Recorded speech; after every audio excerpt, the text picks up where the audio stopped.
La Guerra Fría, un nombre que hemos oído mil veces, ¿verdad? En películas de espías, en libros, pero más allá de todo eso fue un conflicto muy real que duró más de 40 años y que literalmente partió el mundo por la mitad.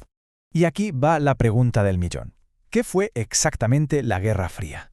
Porque, y esto es clave, no fue una guerra como las que nos imaginamos, con ejércitos luchando cara a cara. Fue algo mucho más complejo y, si me apuran, hasta más inquietante. Para entender de dónde sale todo esto, tenemos que viajar justo al final de la Segunda Guerra Mundial. El mundo esperaba la paz, pero lo que se encontró fue una fractura enorme, una nueva división. El planeta, que estaba agotado por la guerra, de repente se vio partido en dos bandos que no se podían ni ver. Y aquí está el meollo de la cuestión. Por un lado teníamos a Estados Unidos, con su bandera del capitalismo y la democracia, y por el otro a la Unión Soviética, impulsando el comunismo con todas sus fuerzas. Resulta que los que habían sido aliados para vencer a los nazis ahora eran enemigos íntimos, con dos maneras de ver el mundo totalmente opuestas. Y claro, cada uno quería que la suya dominara el planeta. A esta división se le acabó conociendo como el telón de acero. Ojo, no era un muro físico de verdad en todas partes, sino más bien una frontera invisible, ideológica, casi imposible de cruzar, que rajó Europa en dos. Al este, los países bajo la órbita soviética, al oeste, las democracias capitalistas, con Estados Unidos a la cabeza. Y claro, esta división no se quedó solo en palabras, se hizo oficial con alianzas militares. En 1949, Estados Unidos y sus socios crearon la OTAN para proteger Europa Occidental.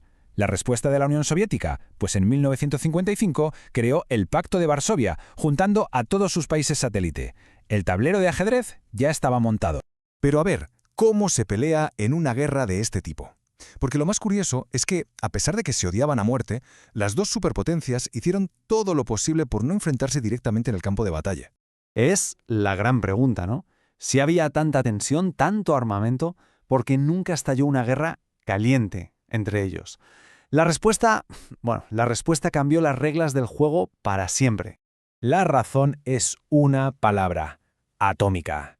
La bomba atómica. Estados Unidos la usó en 1945, pero es que para 1949 los soviéticos ya tenían la suya. Y esto creó una lógica nueva y aterradora, la de la destrucción mutua asegurada. Básicamente, si uno atacaba, el otro respondería con todo y el resultado sería el fin del mundo para ambos. Nadie podía ganar. Así que, como no podían pegarse directamente, la competición se fue a otros terrenos. Se enfrentaron a través de otros países, en las famosas guerras proxy o subsidiarias, como las de Corea o Vietnam. Se metieron en una carrera armamentística loquísima a ver quién tenía más misiles y, por supuesto, lucharon por el prestigio en la carrera espacial y en el oscuro mundo del espionaje y la propaganda. La carrera espacial es el ejemplo perfecto de esta lucha. La Unión Soviética dio los primeros golpes y fueron espectaculares. Lanzaron el Sputnik, el primer satélite, y pusieron al primer ser humano en el espacio, a Yuri Gagarin. Pero la respuesta de Estados Unidos fue el jaque mate definitivo, poner un hombre en la Luna en 1969. Pero que nadie se engañe, que la guerra fuera fría no significa que no tuviera momentos calientes. Hubo momentos en los que el mundo entero estuvo a un pelo de saltar por los aires. El momento de máxima tensión, sin duda, fue en 1962. La Unión Soviética, que era aliada de la Cuba de Fidel Castro, decide instalar en secreto misiles nucleares en la isla.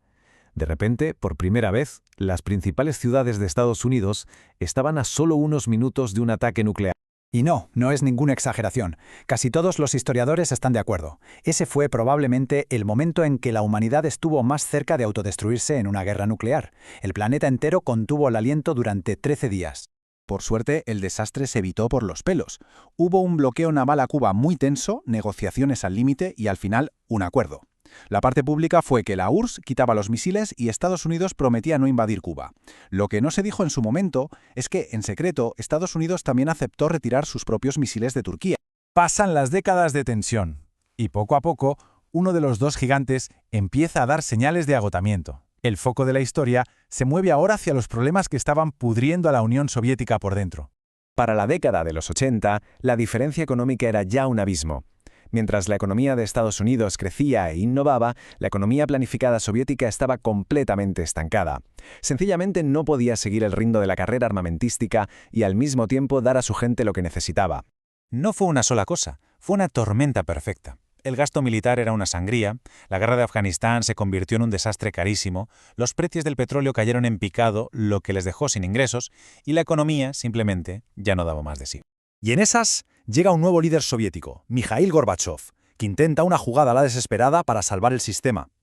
Lanza 2 reformas con nombres que se hicieron famosos: la perestroika, para intentar arreglar la economía, y la glasnost, que buscaba un poco de transparencia y apertura política. El problema es que quizás el enfermo ya estaba demasiado grave. Y así, con este panorama, llegamos al final. Un final que, visto en perspectiva, fue increíblemente rápido y que redibujó el mapa del mundo para siempre. El momento que todos tenemos en la retina es 1989, la caída del muro de Berlín.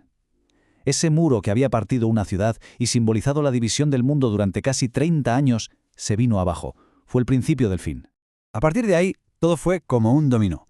Cae el muro y ese mismo año los líderes de las 2 superpotencias declaran oficialmente el fin de la Guerra Fría. El bloque comunista se desmoronaba y solo 2 años después, en diciembre de 1991, la Unión Soviética simplemente dejó de existir. Oficialmente, la Guerra Fría terminó. Eso es lo que dicen los libros de historia. Pero si miramos el mundo hoy, las tensiones que hay, la pregunta es casi obligada. ¿De verdad desapareció por completo esa rivalidad entre grandes potencias o simplemente se ha transformado en otra cosa en el siglo XXI? Hay que dar la reflexión.